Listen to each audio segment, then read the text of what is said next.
અને સવાલોની ભરમાર વચ્ચે એક પછી એક વિભાગોની પોલમપોલ સામે આવી રહી છે। રાજ્યનું બાહોશ આરોગ્ય વિભાગ પણ અત્યારે ઠંડીમાં ગાદલા ઓઢીને ઊંઘી ગયું હોય તેવું લાગે છે, કારણ કે એક પછી એક જગ્યાએ જે ડોક્ટરોની જગ્યાએ સારવાર કરવા માટે અંગૂઠા છાપ મુન્ના ભાઈઓ અત્યારે સારવાર કરી રહ્યા છે।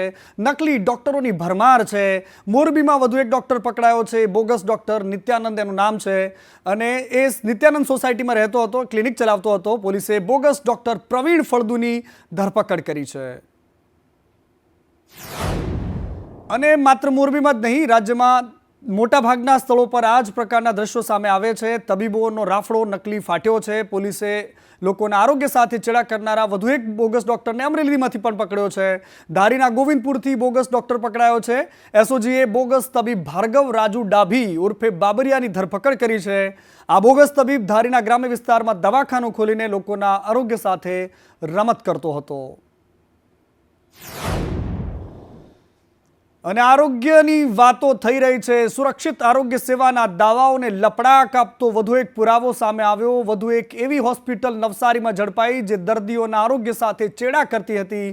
હોસ્પિટલ ચાલતી હતી આયુર્વેદિક અને નેચરોપેથીની નામે સારવાર થતી હતી, પરંતુ સારવાર અહીંયા એલોપેથીની અપાતી હતી। બહાર પાટિયા લાગેલા હતા આયુર્વેદિક હોસ્પિટલના અને અંદર બોટલો ચડતી હતી। એટલું જ નહીં, અહીંયા દર્દીઓના જીવની ચિંતા કર્યા વગર બોટલ ચડતી હતી, ઇન્જેક્શનો અપાતા હતા, ઓપરેશન પણ થતા હતા। બોગસ ડોક્ટર નટવરલાલ ગોસ્વામી ઘરમાં જ શિવ આયુર્વેદિક હોસ્પિટલના નામે ડિગ્રી વગર એલોપેથીની સારવાર કરતો હતો। અત્યાર સુધી નવસારી જિલ્લાની અંદર કુલ 9 બોગસ ડોક્ટર દ્વારા આ સ્પેશિયલ ડ્રાઈવ દરમિયાન કાર્યવાહી કરવામાં આવી ચૂક્યા છે, જેની અંદર રૂરલ પોલીસ સ્ટેશનની અંદર 1, મરોલીની અંદર 1, વાંસદાની અંદર 3, ચીખલી પોલીસ સ્ટેશનની અંદર 2 અને ખેરગામની અંદર 2, આમ મિલાવીને ટોટલ 9 બોગસ ડોક્ટર ખિલાફ કેસીસ રજીસ્ટર કરવામાં આવ્યા છે। આ કેસ દરમિયાન ટોટલ 2.69 લાખ રૂપીસનું એલોપેથિક મેડિસિન્સનો મુદ્દામાલ સ્થળ ઉપરથી જપ્ત કરવામાં આવી ચૂક્યો છે। અને આપણું આરોગ્ય તંત્ર કેટલું જબરદસ્ત કામ કરે છે, કોને કોને કેવી પરમિશન આપવી એમને બહુ જ સારી રીતે ખબર હોય છે। અને એટલા જ માટે ખેડાના મહેમદાબાદમાં ખાતરજ ચોકડી પાસે એક હોસ્પિટલ છે। એ હોસ્પિટલ મલ્ટી સ્પેશિયાલિટી હોસ્પિટલ છે અને આ મલ્ટી સ્પેશિયાલિટી હોસ્પિટલના દ્રશ્યો તમે મારી બાજુમાં જોઈ રહ્યા છો। આ હોસ્પિટલ પતરાના શેડ નીચે બની હતી અને અહીંયા પીએમજે યોજનાનો લાભ દર્દીઓને આપવામાં આવતો હતો। કોઈ પૂછવાવાળું નથી, કોઈ કહેવાવાળું નથી। મુદ્દો એ છે કે આવી હોસ્પિટલોને પીએમજે યોજનામાં પસંદગી કેવી રીતે થઈ હશે? હોસ્પિટલના કેમ્પસમાં જોખમી મેડિકલ વેસ્ટના ઢગલા જોવા મળ્યા। એટલું જ નહીં, ન તો ફાયર સેફટીના કોઈ સાધનો હતા કે ન તો ફાયર સેફટીનું કોઈ નામો નિશાન હતું। આરોગ્ય વિભાગ શું કરી રહ્યું છે ખબર નથી, શું ચાલી રહ્યું છે આપણા રાજ્યમાં? હોસ્પિટલ્સના ધારાધોરણ મુજબનું સ્ટ્રક્ચર હોવું જોઈએ, સર્ટિફિકેટ્સ એ પ્રમાણેના લીધેલા હોવા જોઈએ। અમે જ્યારે મુલાકાત લીધેલી હતી, લગભગ 2-3 મહિનાથી એમનું રિનોવેશનની અંદર છે, એની પહેલાં અમે મુલાકાત લીધેલી હતી ત્યારે બિલ્ડિંગ સ્ટ્રક્ચર ઓકે હતું। હવે આ અત્યારે જે રિનોવેશનમાં છે તો જે ફરિયાદ આવી છે એ પ્રમાણે ડિસ્ટ્રિક્ટમાંથી જે કમિટી બની છે એ તપાસ કરીને અમે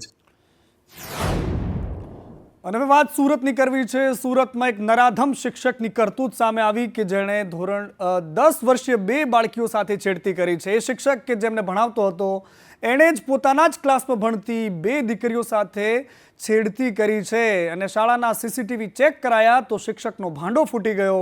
બાળકીના માતા પિતાએ ફરિયાદ નોંધાવી। ઉમરા પોલીસે આરોપી શિક્ષકની ધરપકડ કરી છે, પરંતુ આવા શૈતાન શિક્ષકો ખબર નહીં ગુજરાતના ભાવિનું કેવું ઘડતર કરશે, જે પોતાની જ ક્લાસમાં ભણતી દીકરીઓની સાથે છેડતી કરે છે, એમની સાથે દુષ્કર્મ કરે છે। શરમ છે। सीसीटीवी हमने देखा तो बच्चियों ने जो जिस तरह की कंप्लेन की थी सीसीटीवी में देखा तो कंफर्म हुआ कि वो गलत तरीके से बच्चियों को टच कर रहा था। जिस तरह से एक शिक्षक को उस तरह से बच्चियों को टच नहीं करना चाहिए, ये अशोभनीय भी है और कानूनी रूप से भी एकदम गलत है। तो उमरा पुलिस स्टेशन में पॉक्सो एक्ट और बीएनएस के तहत एफआईआर दर्ज की गई है और आरोपी विजय चंपक भाई पटेल है, ये रांदेर का रहने वाला है। इसको पुलिस स्टेशन में अभी अरेस्ट किया गया है। અને જબરદસ્ત વાત એ છે કે ગુજરાતમાં પોલીસની કામગીરી સામે સવાલો ઉઠી રહ્યા છે અને બીજી બાજુ આપણા કાયદાકીય વ્યવસ્થા સામે પણ, કારણ કે વડોદરામાં હિટ એન્ડ રનની ઘટના ઘટી હતી અને એના આરોપીને માત્ર 3 કલાકમાં જામીન મળી ગયા। આ કેસમાં એસીપીને તપાસ સોંપાઈ છે। પરિવારના વિરોધ બાદ તપાસ ઉચ્ચ અધિકારીઓને સોંપાઈ છે। 16 નવેમ્બરે હિટ એન્ડ રનમાં એક વૃદ્ધનું મોત થયું હતું. આરોપી સામે યોગ્ય કાર્યવાહી ન થયાનો આક્ષેપ હતો. આરોપીને માત્ર 3 કલાકમાં જામીન મળ્યાની વાત હતી. જે પણ ક્ષતિ રહી હશે તેની તપાસ કરાશે તેવું ડીસીપીનું કહેવું છે.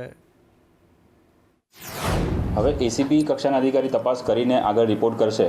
એના આધારે આપણને હવે નવા જો ફેક્ટ્સ મળશે અને નવી કલમો એના આધાર પર એડ કરવાની થશે તો જરૂરથી કરવામાં આવશે. એટલે હવેની તપાસનો વિષય છે કે હવે આગળ કયા નવા ફેક્ટ્સ આપણી સામે આવે છે. હા, નવી તપાસ સંભાળ્યા પછી એસીપી સાહેબે એ ગાડીને કબજે કરીને એફએસએલ માટે મોકલી પણ આપેલ છે.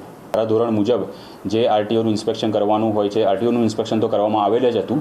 તે ઉપરાંત આપણે હવે એફએસએલનું પરીક્ષણ પણ આપણે કરવા જઈ રહ્યા છીએ. પોલીસ માટે બિલ્ડરનો છોકરો છે કે બીજો કોઈ છે એ મેટર કરતું નથી. પોલીસ નિષ્પક્ષ રીતે તપાસ કરતી હતી. પોલીસ આગળ પણ નિષ્પક્ષ રીતે તપાસ કરશે.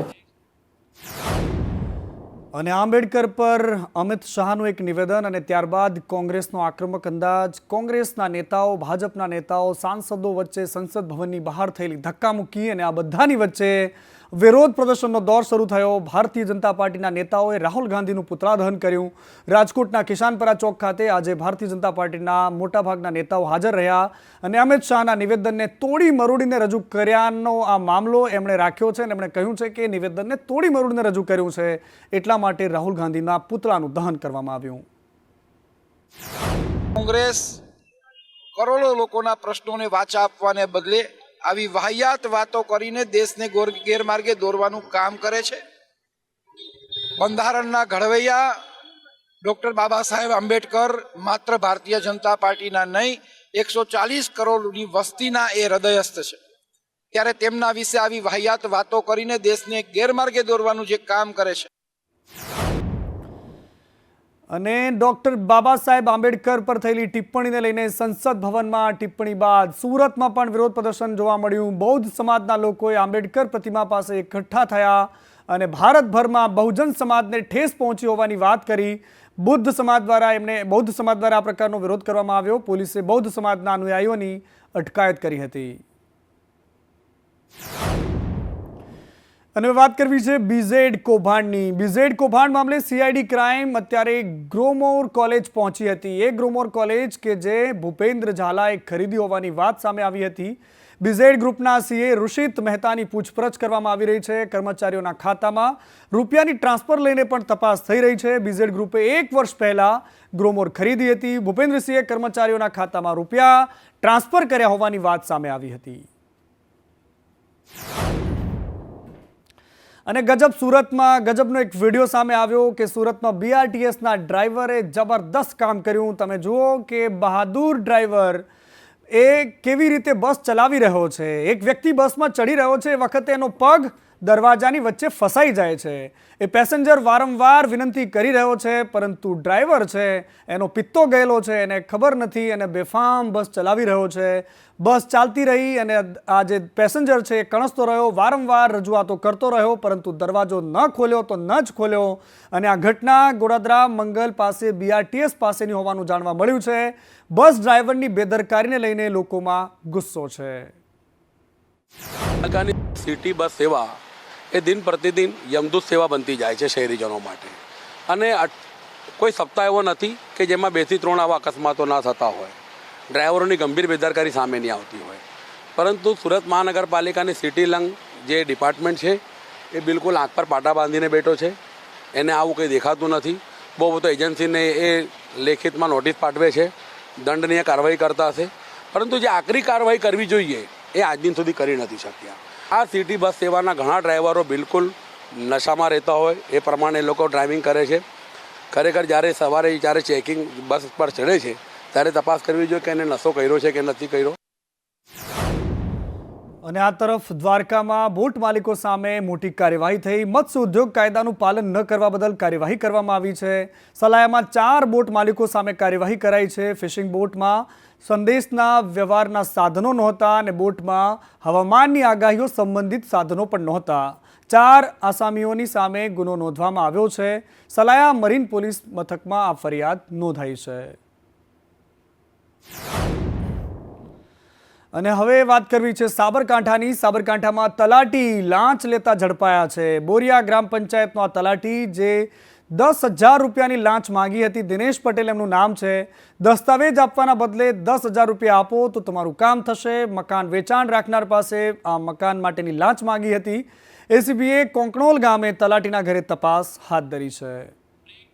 વાત કરવી છે મહુવાની. મહુવા માર્કેટિંગ યાર્ડમાં ડુંગળીની રેકોર્ડ આવક થઈ છે. એપીએમસીમાં 3.20 લાખ કટ્ટા ડુંગળીની આવક થઈ છે. 2.40 લાખ કટ્ટા લાલ ડુંગળીની આવક થઈ છે. 80,000 કટ્ટા સફેદ ડુંગળીની આવક થઈ છે. વધારે આવકથી ડુંગળીના ભાવ ઘટ્યા છે. ડુંગળીના ભાવ 20 કિલોએ 400 રૂપિયા ઘટ્યા છે. સફેદ ડુંગળીનો ભાવ 200-300 રૂપિયા અને લાલ ડુંગળીનો ભાવ 300 અને 350 રૂપિયા બોલાઈ રહ્યો છે. 20થી વધારે રાજ્યોના વેપારીઓ ખરીદી કરવા માટે ઉમટ્યા છે. ડુંગળીના ભાવ ઘટતા ખેડૂતોની હાલત થોડી કફોડી થઈ છે, કારણ કે ઉમ્મીદ હતી આ વખતે ડુંગળી માલામાલ કરશે, પરંતુ કાંદા રડાવી રહ્યા છે.